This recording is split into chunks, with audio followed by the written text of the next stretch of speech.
welcome to the first attempt at a independent webinar that we're doing here at Kates-Boylston. We're really excited for it, but we'd like you to bear with us as we try out this new approach where we're going to present a webinar, but you don't have to be there. You can watch it at your leisure, and we hope that you are. Today I will be joined, I'm joined by Jim Williams, and he is the sales development consultant with Global Atlantic, and he'll be presenting Preneed, trust and loyalty. Preneed, trust and loyalty make all the difference. And what I liked about the title is one of the things that in like the writing community we're talking about a lot with the rise of AI is that nothing is going to replace the authenticity of being a human. You know, being a human being is a commodity now in a way that it wasn't just last year. So I'm going to turn everything over to Jim, and I'll pop in with the occasional questions. If you have any questions, make sure you write them down, and you can email them to Jim at the end of this. There'll be an opportunity to get the email, and actually maybe I'll put the email up through if you'd like to email him with questions, and I'm sure he'll be happy to answer them. But right now I'm going to turn it over to Jim Williams. Well, thank you very much, Tony. I really appreciate that. And hello, everyone. And I want to really start by talking about trust and loyalty. That's one of the things that I've noticed as I travel around. Part of my job is to actually help agents in funeral homes increase their pre-need sales and also to get the word out more often. With that, I see sometimes what happens is that families are really looking for, as Tony was saying, a real person. And what we mean by a real person is that they have real feelings, they really care. But one of the running themes that I am seeing is that funeral homes and sales reps, agents, when they ask questions, asking questions is a great way to build trust. And you do see that these funeral homes and these agents have a great deal of success because they are willing to ask questions that no one else is willing to ask. And more importantly, they ask questions because it shows that they really do care. Remember that whenever you're out and you see people around somebody, that they just seem to draw people to them. Well, watch what they're doing. What they're actually doing is asking questions, and they ask questions that no one else is willing to ask, which sets them apart from everybody else in the room. And it draws people to them because guess what? When you ask questions, what do people want to do? They want to answer them. They want to help you. And when they feel like they're doing something for you, at the same time, they feel like that you really do care about what you're saying and doing, then all that does is build that trust. And it makes all the difference in the world. So that's what this webinar is all about. This is what I've done several of these in my trainings. I've done several of these for national webinars. But what we really want people to understand is that to set yourself apart, you got to do what no one else is willing to do. Because everybody else, for the most part, tried to do the same thing. But a lot of funeral homes, a lot of agents will take the easy road, the path of least resistance. That's always not the best thing to do. And they'll find out by just taking an extra few minutes to ask questions and to have a conversation. That makes all the difference in the world. So with that, let's talk about success and what actually leads to trust and loyalty. So what is the definition of success to you? Well, a lot of people have a different definition of success and what success means to them. But I will tell you, just based on the Webster definition, that it's the achievement of a desired aim or purpose. So when it comes to our business, when it comes to pre-need, when it comes to the funeral home, I'm hoping that the desired aim or purpose is to build a community presence that people can go to and feel comfortable with and know that they're going to get not only quality service, but get quality people. Hopefully that is your aim. And ultimately then, where would that success come from? Does it come from having a lot of open houses? Does it come from having popcorn when somebody comes in, or giving out gifts, or giving out some kind of little trinket to build that success? Well, that could be part of it. But if you don't have the base, then you will never have the success that you need. And what is that base? Well, that base is you. You are what makes you and your funeral home a success. Remember that what you do, everything that you do, but when it comes to the funeral home, when it comes to building your business, when it comes to selling, when it comes to presenting to families and dealing with families and servicing families, what you do individually is a reflection of you. And then ultimately, it's a reflection of the funeral home. That's what people remember. So success begins with you. It's a mindset. And that mindset is crucial. You want to have in your mind that you want to be successful. You want to have in your mind that you want to be different from everybody else. Think about all your friends that you have in your life, your family. What makes them so special compared to everybody else in your life? What makes your best friend different from everybody else?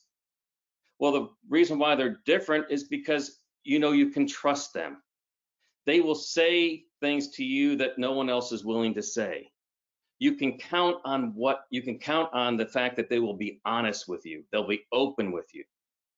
They challenge you to be the best that you can be. And that's the mindset that you want to have when you actually are going into any presentation or talking to any family. You want to set yourself apart and you want to challenge them. You got to get them to think at a deeper level. You got to make them trust you. And that's, once again, comes straight from you. And that mindset has to be there. You do not want to take the easy way out, the path of least resistance. You want to do things that no one else is willing to do. You don't want to be an order taker. You want to help families. You want to help them understand the needs of the living, why certain things they can do are so important, which I'll get into in a little bit here in a second. So when we talk about what keeps you from actually reaching your goals, unfortunately, reaching your goals and becoming successful begins and ends with you. So it can also be that you are the reason that you are not reaching your goals because of a mindset that is much different, a mindset that actually projects your own feelings onto somebody else or takes what somebody says as the word of God, basically. What I mean by that is I see some people that will kind of shut down when somebody walks in and says, I just want the cheapest funeral possible. Whatever we can do, just go ahead and cremate me and throw me in the trash. I mean, we've all heard that before, right? The mindset there is that the mindset you should have is fantastic. You're here to at least try to help your family. You're trying to protect your family both emotionally and financially by getting your funeral arrangements completed and paying for them. That's the mindset. What they say from there is just a guide for the questions you need to ask. But sometimes what I see is that people shut down when they hear that. They just become an order taker. They take the path of least resistance. And unfortunately, that can keep you from being more successful than you should be or you deserve to be. Remember that the families there you are here to serve, you can't serve them until you serve yourself first. What I mean by that is that you have to believe in what you're doing. You got to believe it wholeheartedly. And you got to believe that every family needs this because they do. And I'm going to tell you right now that I got into this business because I needed it when my father died. I train a lot of ways, not as a Global Atlantic trainer or sales development consultant. I train as a consumer. And that's what this whole webinar that I'm doing today is based on. It's based on my experiences as a consumer in what I needed. And I see that now as I've been doing this for several years now, so many families fall in the same category that I fell into in my family after my dad died. So keep that in mind. We got to make sure that we get rid of our mental roadblocks. When we actually project our own feelings onto somebody else, those are roadblocks, because how we feel about something can be completely different from somebody else. An example of that would be if somebody says, well, I can't afford that. We may immediately say to ourselves, well, I can understand that because inflation's high right now. It's costing me a lot more money to do a few things. So we go to solve the problem right then and there, what we think the problem is. But not having enough money may not be the issue at all. It may be that something was missing in the presentation. It may be that we didn't put value on what we should have put value on. We didn't ask enough questions. Asking questions helps you get over these mental roadblocks, because again, it's going to be a running theme. You're making it about the people or person sitting across from you. You're not making it about you. That's what asking questions is all about. So keep in mind, two main traits of successful salespeople, including successful funeral homes, cemeteries. What we see is that their people or that person is extremely motivated. In other words, they want to help everybody out there. They believe in what they are doing. They believe in it wholeheartedly. They've actually sold to themselves first. They understand it. That's why I got into this business. I understood after my dad died the importance of doing this. Unfortunately, I'm like most people where I didn't really realize that until after a death occurred, which is kind of sad. Now, as I tell everybody, I said, I don't teach or train how to sell pre-need and how to sell funeral. I preach it. Sounds silly, but I do preach it because I believe in it wholeheartedly. Everybody needs to do this. Everybody needs you, period. Because let's face it, this is the only business I've ever been in where I can make a guarantee. And I think you guys all know what that is. I guarantee you, you're going to die, unfortunately. You're going to die. And somebody's going to have to take care of your funeral arrangements, and somebody's going to have to pay for it. That is a guarantee. Why do you want to leave that up to your family to do that at the most difficult time of their life? I go in with the attitude that this is everybody's responsibility to get this done. This is part of their estate planning. This is part of their inheritance to their family, to take that burden away from them so they can concentrate on the important emotions, so they can deal with the death the way they should, not deal with what I call the unnecessary emotions, such as making many decisions that are very difficult, then having to do the most unnecessary emotion, period, is to pay for it. Why leave that up to your loved ones? And that's the mindset you need to have. And that's what keeps you motivated, because you got to understand what motivates you, what makes you want to be in front of these people, what makes you want to help them. And then the second thing that makes people extremely successful is that you are consistently doing it. You don't stop. You make sure that you educate people to the fullest so they can make an educated decision. That is crucial. When you educate and then allow them to make the decision on what's best for them, now you've made it about them. That's what makes you a people person, not an order taker. An order taker is not a people person. I hear that a lot from a lot of people, and that kind of aggravates me a little bit, because I needed somebody after my dad died to help me. I needed somebody to give me instruction, to give me options and the value of those options, so that we can make an educated decision when we did my mom's pre-need, which I'll talk about here a little bit later. So how do we change our mindset then? That's one of the biggest issues that we have. And it starts from the top down at the funeral home. But it can begin with the salesperson, period. So when I talk about that, it's the way that we think. Our mindset starts from the way we think. So In a nutshell, this is based on cognitive psychology. So I hate to get a little scientific here, but I'm going to. Cognitive psychology in a nutshell, this is just a very basic premise, is this. The way we think actually determines how we feel, which ultimately then determines how we behave. So if you don't like what's happening, if you don't like the fact that you're not selling as much as you should, or getting in front of as many people as you should, or that you're not selling uh, more types of funerals other than just direct cremations, if you don't like what's happening, then you must change the way you think.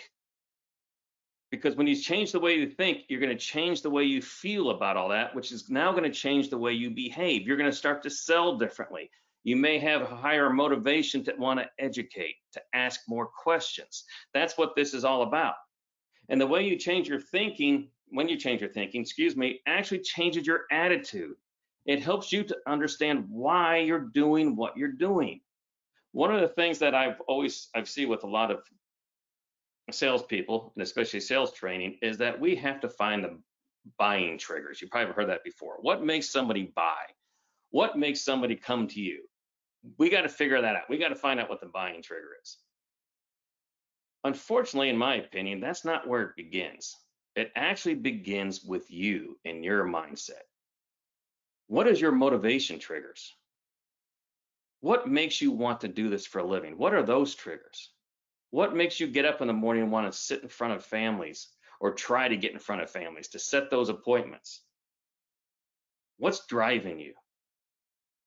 And only you can answer that. And it doesn't matter what motivates you. I don't care what motivates you. I've had some salespeople say the only thing that motivates me is money. I just want to make more money. Awesome. More power to you. As long as it's making you work and become more successful and help more families, then the icing on the cake is that you're helping families. You're helping them. If it's to help families and to help families you're more concerned about them and their feelings and wanting to help, more power to you. Great, as long as it's working. And then the icing on the cake for those people, is that they're making money on top of it. Everybody wins. It's a great thing. But the thing is, once you understand what motivates you and why you're doing it, and you change the way you think, it changes your mindset to give you more confidence. That's what people see when they sit across from you. That's what people see when they walk into the funeral home or into a cemetery and they deal with the staff. They see the confidence. Confidence is a reflection of you along with your attitude. Because keep in mind that you're thinking, the power is in you. You have the ability to control it. You can change the way you think. Think about the times that things are getting slow, and what happens then, you might start to feel a little bit desperate. Well, guess what? That comes across because that desperation is a reflection of you, and people can see it and feel it. But if you stay consistent within your own motivations to do what you're doing, then you'll see that your attitude and confidence is always there, and you don't have as many lulls. And again, it's a reflection of you and ultimately a reflection of the funeral home and cemetery. So what you want to do that before you come into work every day is to create those successful mindsets. Write down the things that you're grateful for. Write down the things that you're happy with. Write down your goals and then follow them. Write down why you do what you do, because when you actually create successful mindsets, you're actually creating successful habits. Talk to anybody who's really, really good at what they do, and sometimes they have a very difficult time telling you why they're successful. And the reason for that is they've created those successful habits. To them, it's just a habit. It's common sense to them. But guess what? What you didn't see is all the months or years it took them to get to those habits.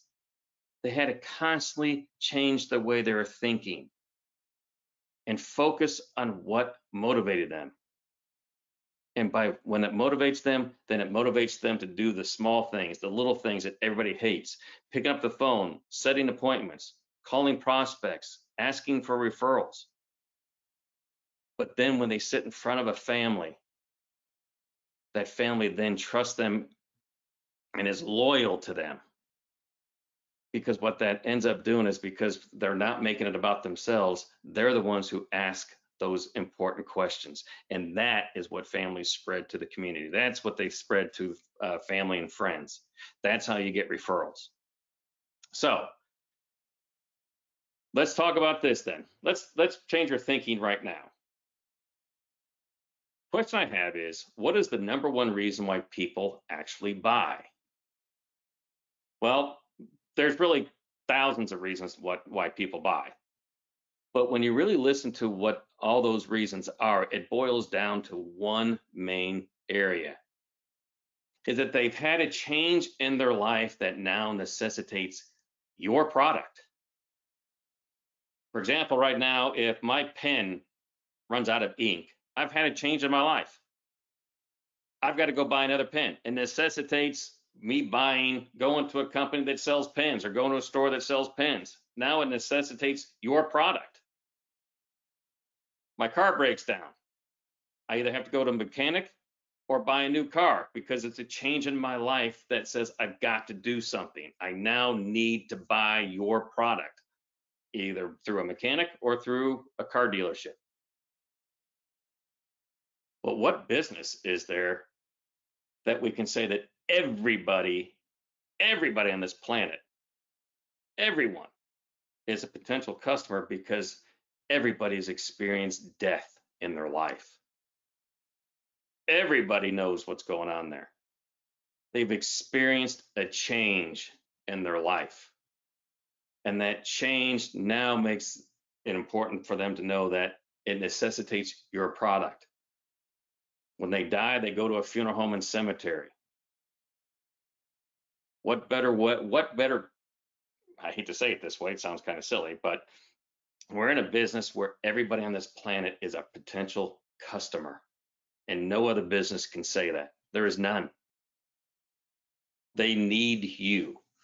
And you want to make sure that you fulfill that need to the nth degree. And that comes to, what is the number one thing people buy? When we do surveys, we ask people, what made you, say you're car shopping, what made you go back to that dealership or stop at that dealership? What was it that made you stay there? And the funny thing is about that is, money was never it wasn't even in the top five. It wasn't even the top five.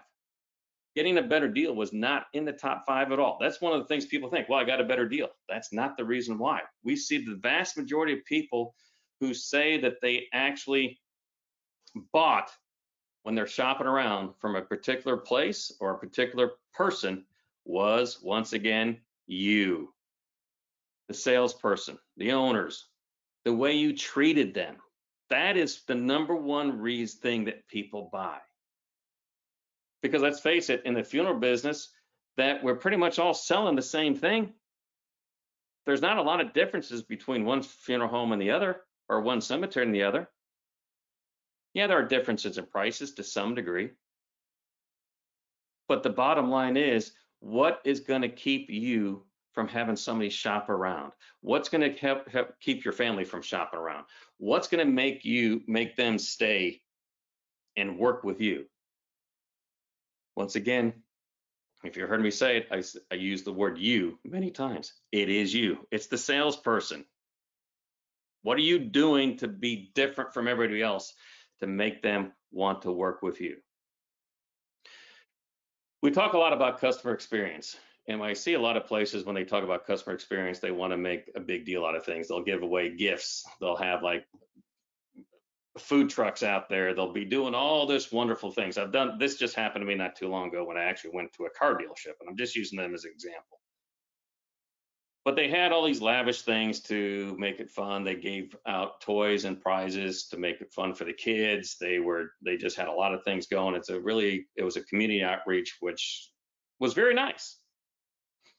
But the interesting thing about that is, did people buy? Did they stop and buy? Did they actually do business with them? Well, no, the majority did not. Once again, the customer experience really isn't about giving away things. What is customer experience all about? Well, there are three main components of it. The first one is discovery. That is making every contact with the person that walks in meaningful and relevant. They got to feel important. They got to feel that it's about them. And that's your job to make them feel that way, because that's when they become more engaged. And how do you become engaged? How do they become engaged? How do you get them excited? You get them to be excited about you and what you have to offer? Yep, you've already said it. I know what you're thinking. You. What are you doing? Again, engagement comes down to the questions you ask, what questions and how you ask them. Educating people. Think about any time that you've gone to buy something or work with a company. If that salesperson across from you was educating you, did you ever get mad because you were educated? Did you get upset because they were telling you the value of what they were saying and then allowing you to make an educated decision? No one gets mad at somebody who's taken the time to educate them. Even if I came in for something completely different, I can tell you right now that I've actually, and I'll use car dealerships in this example, since it sounds like I'm kind of putting them down, which I'm not.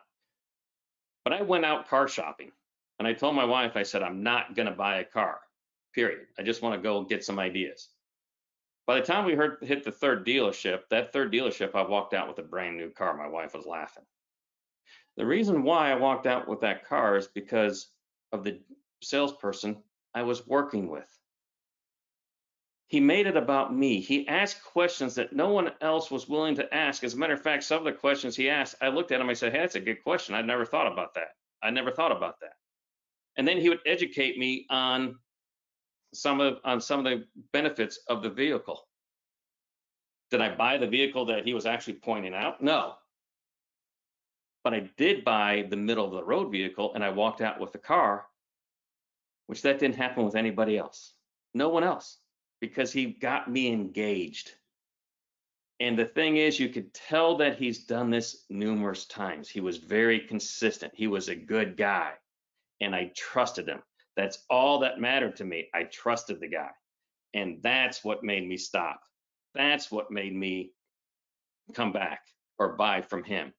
Because ultimately, customer experience, when we do our surveys and talk to families, the number one thing, again, when they say what was so different about the place they bought, why their customer experience is rated so high, shocking, it's about the trust that they felt from you, the person they were dealing with. You built the trust. And that's what this gentleman did with me. He built my trust, and I could have a conversation with him. It did not feel like I was being sold. I felt like I was actually having a conversation like I would anywhere else. If I was at a party, a dinner party, out just meeting friends, I'm just having a conversation. And that conversation led to a great education. And then it was up to me to make the decision. It was left to me to make that decision. And I walked out with the car. When I swore up and down, I wasn't going to do that. So let's think about thinking again. One of the things I want to talk about here is that a lot of people actually have a fear of failure. Unfortunately, that, in my opinion, that's kind of sad. We don't want to be fear of failure. We want to embrace failure. What does that mean? Well, first of all, you can never appreciate the gains or the wins or success without having failure. You just have no idea. Plus, we're human. And because we're human, we're flawed. We're going to fail. There's nothing wrong with that word. We're going to fail. But when you embrace failure, the experience of failure actually tells you that that is a path that you don't want to go down again. It's a learning experience. So when you learn from experiencing failure, it tells you that, okay, that's not where I want to go. I know that's not the right road, but I've got 100 other roads I can go down. Let me try that one. Let me keep trying that one. Basically, what our goal is to fail less. Not to be perfect. There's no such thing as perfection. So keep that in mind. You don't want to be perfect. Get that out of your mind. And nor do people want to work with somebody who's a perfectionist. I don't know if you ever worked with somebody that's a perfectionist or been around people you know that are perfectionists, but they're kind of a pain. And you'll find out too, I hate to say it, they're probably the least perfect of all the people you know. But people who understand that they're not perfect and that they're going to experience failure, their attitude changes because they see it as a positive. I can change what I'm doing. And that allows them to take chances then. That's the key. When you're not afraid to fail, you're willing to take chances because you understand, hey, if that doesn't work, then I know that's not the path again. And they're willing, and by taking those chances, they are willing to set themselves apart. Think about all the people you know that are very successful, or you see people on the, pro sports athletes, actors, actresses, musicians. Listen to their history. They failed numerous times, but it never stopped them from taking chances. They just took a different road or a different chance. But one thing they never took was the path of least resistance, because I'm going to tell you right now that when you fail, you usually will take the path of least resistance. So if you have an option that's really easy, you may not want to take that option. Take the one that's going to be more challenging. Take the one that's going to be a little bit more difficult. That's what sets yourself apart, because most people will take the path of least resistance. And you may not fail in the sense that you still may get a sale. You may get somebody that actually buys from you. But did you really help them? Did you really go to the nth degree? Did they leave 100% satisfied? Were they completely satisfied with you and the education they gave? Could you have gotten more out of them to help them and their family? And that's where you got to keep your bias to yourself. Never sell to yourself. Because the bottom line is, if you sell to yourself, if you keep your bias, then you are making it about you. You're not making it about the other person, because you're projecting your own feelings onto them. And it's also based on a false reality. Once again, I use the example of not having enough money. I can't afford that. Well, think about it. If somebody's sitting in front of you, they know that they're there to buy something, period. So to me, not having enough money doesn't make sense to me, because they know they're going to buy. And they know that funerals, just like everything else in cemetery, have gone up. Everybody knows that. Everybody understands inflation. Everybody knows that it's going to cost money. To me, then, to keep my bias, to keep my own thoughts, my own feelings projected on them, I've got to ask questions. I've got to find out more. I've got to find that trigger. And I also had to make sure that I put the right value on the right things so they can make an educated decision. But more importantly, what happens then is that when you actually have your own bias, believe it or not, you're overthinking it. And when you overthink, you can't move. Think about this, that if you've ever had to make a major decision in your life, say you're buying a car. And if you're anything like me, sometimes I have a tendency to overthink. I think about all the good things and all the bad things, and I mull it over. And I can mull it over for days. Believe it or not, days, sometimes weeks. But what happens when you start to overthink, you freeze. You don't make a decision at all. We don't want to overthink it, because if we don't overthink it, then when we actually present to families, we're not going to go into the weeds. We're not going to make them overthink it. We're going to get right to the point. We're going to get right to where they need and show value and show that you care. And I'm going to explain that to you in a little bit here too. But what happens, our overthinking, then ultimately, that it just causes our roadblocks, our mental roadblocks. We become immobile. And if we're doing that to ourselves, unfortunately, and if we are somebody who projects our feelings on somebody else, if we overthink, we're going to make them overthink. We're going to make this harder than it should be. And it should be very, very simple. The customer experience and that trust and loyalty comes from honest conversations without overthinking, but also at the same time, making them think at a deeper level. It's a fine balance. It's a fine line. And we'll talk about that as we go in a little.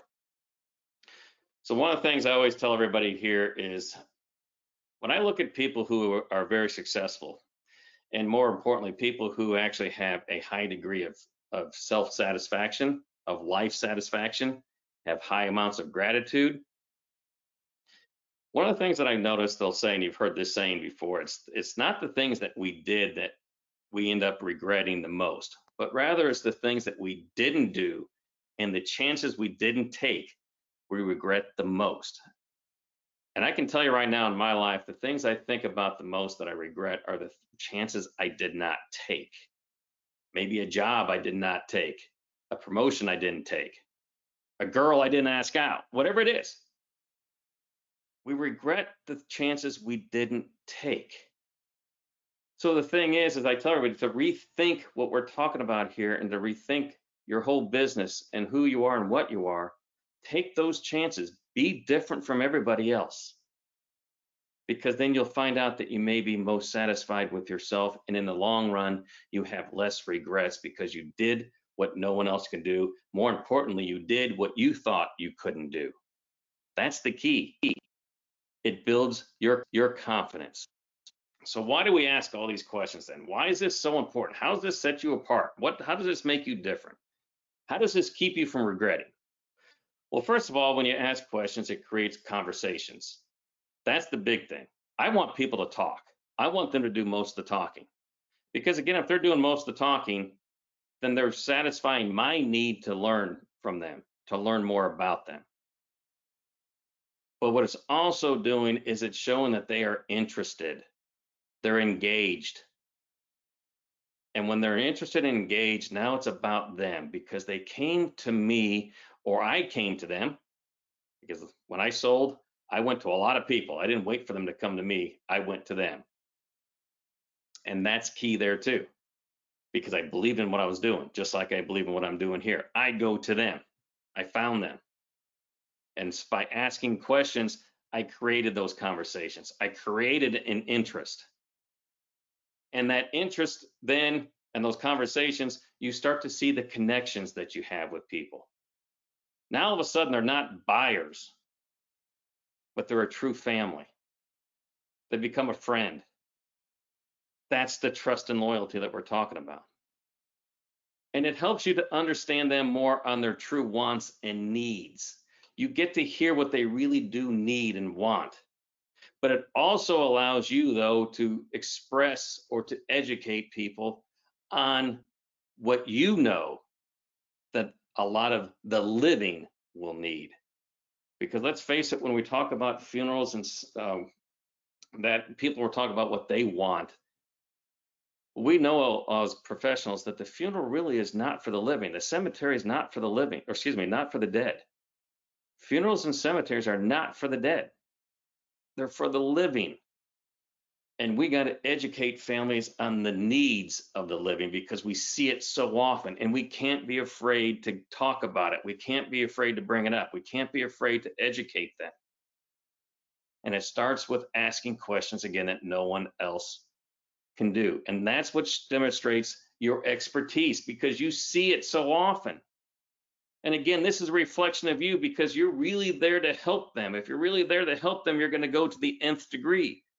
And by the way, that nth degree will only take you about an extra 5 or 10 minutes in a conversation. That's it. It doesn't take all day. But you're doing what no one else does. And I'm going to tell you that right now. I sit around the country and I hear a lot of people and they're afraid to ask certain questions. They're afraid to get into certain topics. They're not willing to talk. So they're just like everybody else. But those who actually go the nth degree set themselves apart. And ultimately, it does save time, like I just said. It saves time because now you know how to educate. You know how to put value at the top-notch package deal. And you work your way from the top down, maybe, for those who don't take the top. But if you put value at the very top, guess what? Everything you say below that has value to it because because the top has value, then everything below it will have value to a certain point, which I'll talk about again in a little bit. But ultimately, you ask questions because you want to make it about them. It's not about you. It gets rid of your bias. It gets rid of your own feelings. It gives you a path to go down. It makes you different from everybody else because now you understand the path you've got to go. And it keeps you from failing or failing more because now you have a roadmap. you have a direction. So asking questions, though, gets the family talking. And what that does is that while they're talking, it alleviates what you want to say next, because now we want to listen to us. It focuses on them, on the family. And believe it or not, we're actually in control of the conversation. We're in control of it because we got them talking. You've always heard the statement, the person who talks the least wins. That's in making business deals 101. The one who talks least is the one who wins. But we're not actually winning here. Well, to some degree we are. We are winning because I can tell you that before I got into this business, I needed somebody to have those conversations with me. I needed their expertise. I needed them to educate me on all my options and the value of those, or at least educate me on the top value option and why they are there. If I had somebody do that, things would have been much different before my dad passed away. But luckily, my mom learned from what happened with my dad, and she did her pre-need shortly after we buried him, after being 62 years with him, which I'll talk about a little bit too. But again, asking questions keeps us from selling to ourselves. That's the customer experience. Make it about them, not about you. And it also keeps us from getting off onto a different subject. It keeps us focused. That is what's key. It keeps us focused on what's important to the family and what you educated them on to be important, and to discuss that. But the biggest thing is that it allows you to get families to think at a deeper level, because once again, the funeral is not about them. It's about the living. I describe it the same as I do with people who are planning a party. When you're planning a party, you're thinking about all the people you're going to invite. When you think about them, you actually envision the party. Believe it or not, that's what most people do. They actually picture it in their head. And what they do is they picture them having a good time, but it's based on what the wants and needs of their family and friends are going to be, because they know who they're inviting. But then what they'll do, or I'll use me as an example, what I'll do is I'll throw my own personal touches in there as a reflection of me. So it makes it a little bit different. So I understand their needs and their desires to have a good time. At the same time, I will throw in my own personal ideas, which is a reflection of me, to enhance, because ultimately what I want them to do is to walk away knowing they have a great time. That's thinking at a deeper level. That's the same thing as planning a funeral. It's about the needs and wants of the living, and then throwing your own touches in as a reflection of who you are. And it also then, when you get asked these questions and get them to think at a deeper level, it does help families articulate a little better as the conversation goes on. And it helps you to understand a little bit more on certain things that you need to know. And again, to get rid of your own bias and selling to yourself. Now, with all this ultimately builds trust, because again, think about your own life. Think about people who ask you questions. Think about people who are interested in you. When you sit down, you have a conversation, the very first thing they say is, how are you doing? And they sit there and they listen to you. And as you're talking, you're asking more questions. They're asking more questions. It's the trust that you're building. And keep in mind, building trust is not easy. People are very guarded. And you got to go sometimes great lengths to build that. But in sales, in business, sometimes you only have a matter of moments to build that trust. But it can take an entire conversation. It can take several meetings. It can take several appointments, whatever, to build that trust. But just remember that it only takes a second to break it. Once you start to make it things about you and not really care about your families, you can break that trust. But keep in mind that your end goal is always to have lasting trust and loyalty, because you want families to keep coming back to you. You want families to refer you. You want families to brag about you, to get your name out in the community, because you built that lasting trust. And the thing is, when you do talk, I've just added this in here because one of the things we want to do is whenever we ask a question, a lot of times you want to answer with a question. So if somebody does ask you a question, you want to answer with a question just to clarify. So we're called clarifying questions because it prevents your biases or your assumptions, and it clarifies their needs and wants. Again, constantly asking questions actually deepens the conversation, but there are times when you can ask too many questions. Ultimately, what you want to do is to get to the bottom line. It should take anywhere from 2 to 4 or 5 questions at the most. But again, you want to make sure that you're constantly clarifying what they're saying or what they're asking, so you're not projecting your own feelings and having communication gaps or your own preconceived ideas. I've got a couple scripts in here that I won't go into too much detail, but we've done this just to kind of give you what some of these questions are that you can actually ask. For example, like sometimes somebody says, well, I don't want to be shown. I'll just use the second one on here. And many people say they don't want to be shown and have others see their dead body. But we see that the loved ones wish just the opposite after the fact. If you don't mind me asking, what is about being shown that troubles you?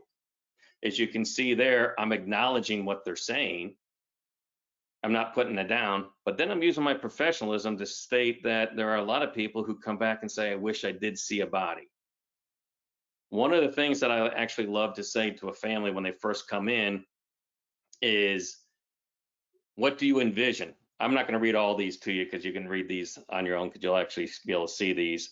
But some of the questions I find very engaging. I wanted them to use as many of their emotions as possible or their senses as possible. The deeper the questions you want to ask are the ones that get as much of their senses working. For example, when a family comes into me and sits down and says, I just wanted the cheapest thing possible. I want to do whatever I can do. You just do it cheap, then burn me and then toss me in the trash. I don't care. We've all heard that before. The way I answer that is this: say, that's fantastic. We'll be more than happy to help you with that because we do cremations. I'll be happy to get that taken care of. And I will just tell you on behalf of your family, I want to thank you for coming in to do this because we need more families to take care of this, because you can't really understand until you're on our side how painful it is for families to come in and make these decisions and then having to pay for it. So thank you, first of all, on that. We will take care of this for you, but if you don't mind me asking you one very quick question. When you think about your funeral, when you envision your funeral, what do you want to see on the faces of your loved ones? What do you want to hear them say? Tell me about that. Now, if you notice what I'm saying there is I'm having them use basically their mind's eye or sight. Because when we see things, when we picture it, it gets more emotions involved. And then when I ask, what do you want to hear them say or see them do? I'm not only saying here using their sight, but now I'm also using their hearing. Because again, that gets them a little bit more emotional and use more emotions. Because now what I'm trying to do is to get them to understand that this is not about them necessarily. It's mostly about their loved ones, and that's the reason why they're there. That's why they came to see you. Those are the questions that no one else is willing to ask because they may be afraid of how somebody might answer it or how they come back. And I will tell you that I had one gentleman come back and said, well, who thinks about their funeral? I never think about that. And I raised my hand and I said, I did. I said, believe it or not, most people do think about their funeral, especially the older they get. They do think about it. And I thought about it. I envisioned it, which is how it helped me determine what I wanted to do, because I pictured my wife, because I know I'm going to outlive my wife. My wife's going to outlive me, And I pictured her and I pictured the rest of my family. And I saw what they needed in past funerals. I saw how they dealt with it. And believe it or not, I've got a niece who says she hates to see a dead body. She can't see it. She doesn't want to see one. But when both her grandparents passed away and we had an open casket, she was so grateful because she needed that. The people who say they don't want something or don't want to see a body or don't want to have a viewing are the ones who need it the most. That's another mindset to get in our heads and how we explain it. So the way I get involved in that is I ask that specific question and I start a conversation. And that conversation can take me to a whole new level and a whole new path. And I've never had anybody walk away saying that I hate you. That was a stupid question. That was mean. All I've had people say to me was, thank you very much. You made me think about something I never thought about before. Even if they didn't do anything different, even if they still didn't take what I said, that's fine. I still felt better about who I was and what I was. And more importantly, they felt better about me. And I got referrals out of them because I built the trust. Even though they didn't take what I did, most of the time, they're going to take what I talk about, or at least a form of it. That's the building the trust and loyalty. That's what I want. So again, here's some of the more of the scripts. I'll let you read those. I don't want to have to go through this because I already explained that to you, some of these to you in just that explanation. But keep in mind too that one of the things about asking questions, we want to be a listener. You must listen. That's huge. And when we talk about active listening, write down what you're hearing. Write down the things that they're saying. But more importantly, not just write down what they're saying, write down the emotions that come with it. For example, I had a gentleman that said that he loved everything that we talked about a viewing that he was going to do, everything else. He was on cloud nine. He was agreeing, but at the very end, he said, well, I just can't afford it when we went over all the costs because I can't afford it. Well, the very first thing I asked him, I said, okay, well, it seemed like you were on board with everything that we're talking about. Am I correct with that? He goes, yes. I said, well, if you don't mind, if you can kind of elaborate a little bit more on what you mean by you can't afford it, that way we can be on the same page and maybe we can work something out. Well, the whole time he was talking, he said, well, you'll never see me again. You'll never see me again. And it's I'm going to be buried. I'm going to be buried. Well, I wrote down never see me again. I'm going to be buried. I'm buried. But I also wrote down aggravated, confused, mad. So after he was done talking, I said, well, I noticed that while you were saying all this, you brought up that you'll never see you again and that you're aggravated and that you are going to be buried and you seem aggravated. Can you tell me a little bit more about that? Because I feel like there's something there. Ultimately, what he said was, that's an awful nice casket to be buried and never seen again. It's just an awful nice casket. Well, to make a long story short, what I said is, well, here's what we can do. I said, we can actually, obviously the casket's a big deal too. We can put you in a very nice casket because again, the casket's a reflection of how your family feels about you because it's a tangible way to show the respect and love for you. At the same time, I said, I can still put you in a very nice one where the casket will be $4,000 less, but then you can take that $4,000 and put it towards a reception. So that way, after you're buried, your family now can have that community support after you're buried with a reception, with some kind of luncheon. The guy loved it. It had nothing to do with money. It had to do with what value was. He'd rather see his family kind of have a party and have a good time, even though he knew that that wasn't going to be the case because they're going to be sad, but he wanted his family to have support and to have the family and friends around him. Not only did he put that $4,000 towards a reception, he added another $3,000 to it. So it had nothing to do with money, but I wrote that down and I wrote how it affected him. But if you notice, I kept asking other questions to find out exactly, to tunnel down or funnel down to what the actual issue was, even though he had a hard time articulating it. But questions allow people to articulate better and to have conversations. And it guided me to help him and also to keep my own bias out of it. I didn't go straight to solving the problem with paying for it. I found out more and actually saw what the issue was. And he walked out completely satisfied. So remember, Always remember this. No one cares how much you know until they know how much you care. Please ask questions because that is what's going to make you stand out.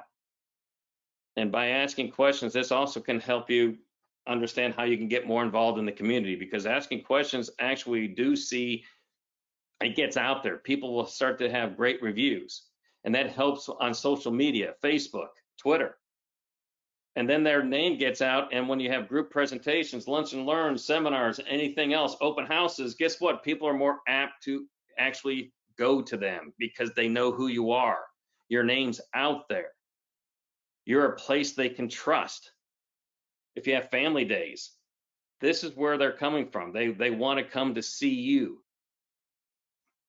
This is also where it makes it so much easier for continuing care, aftercare. This is the reason why I got into this business.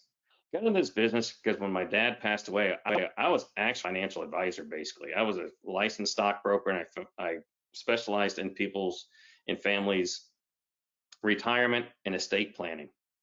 But when my dad died, he did not do his pre-need, even though we had everything else in order.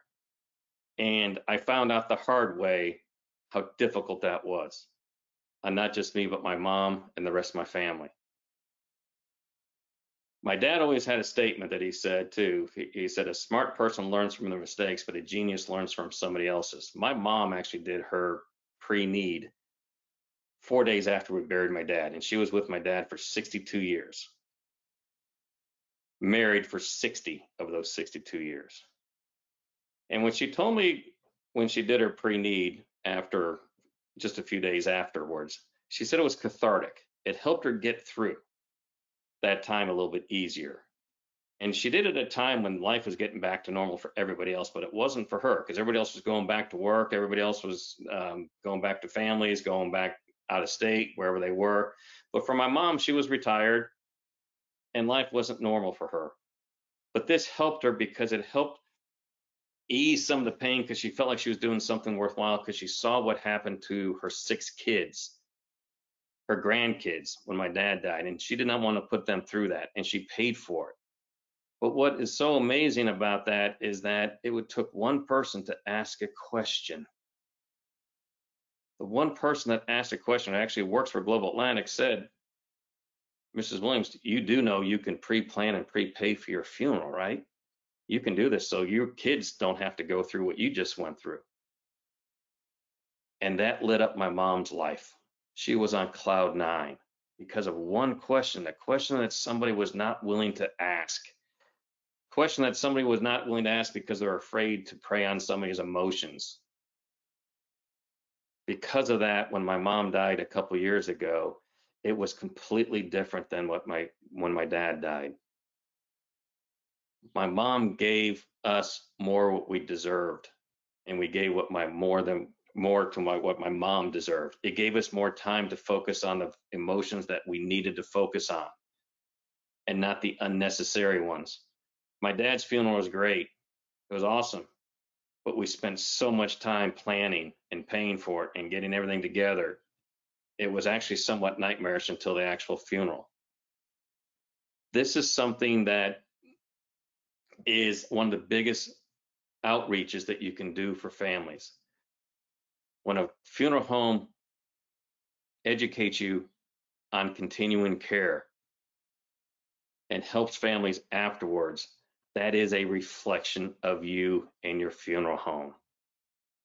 And the thing is that we got to believe in pre-need, because everybody I've talked to says that it's painful to see somebody at need that is not prepared. It's painful to see what the family goes through. Don't we want to take that away from them? Don't we want to take away those unnecessary emotions and having to pay for it? And unfortunately, for so many families, including me, who was quote unquote a financial specialist, didn't understand that fully until after my dad passed away. I needed, along with the rest of my family, needed you. We needed somebody to talk to us about it. And we needed it soon after my dad died, because it would have helped us get through a very difficult time of our life a little bit easier. And I will tell you right now, I have 6 siblings. 5 of us have done our pre-need because of my dad's death. And we're all thrilled about it because now we know and we feel good about ourselves that we're going to be taking a lot of pain away from our families when we die. But also understand too that these are families who've already used your services. They already got your trust and the loyalty. Add to it. Follow up with them. It's just the right thing to do. They need your guidance in so many different ways on what to do with the death certificates, on what to do with beneficiaries, and guide them on who they need to speak to.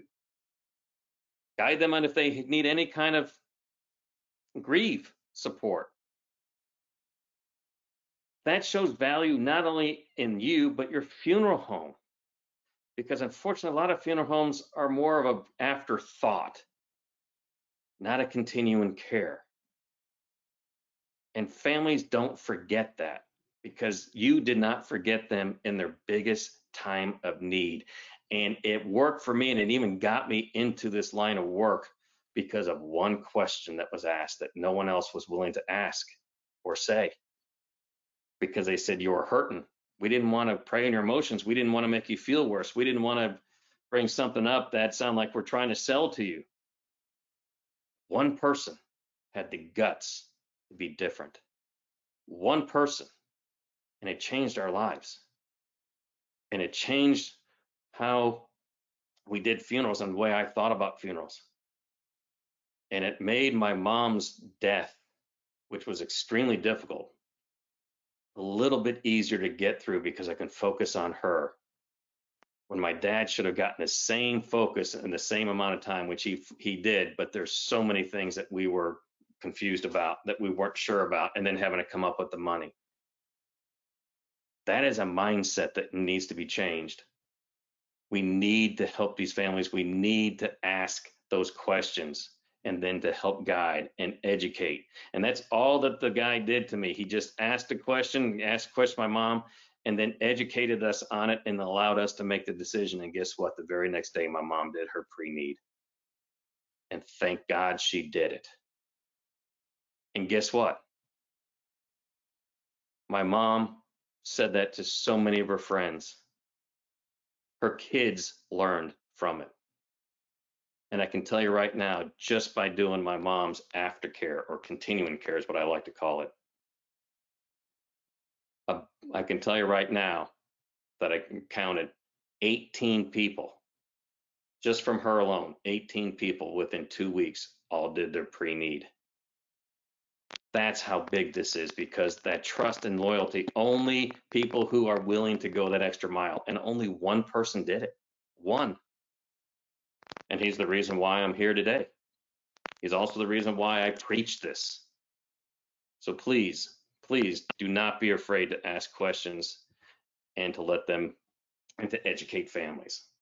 So with that, set yourself apart. Think different, be different.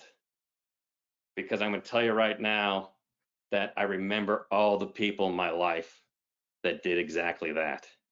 And I remember all the companies that I'm loyal to because they're willing to do that. And the best way to do it is to ask questions.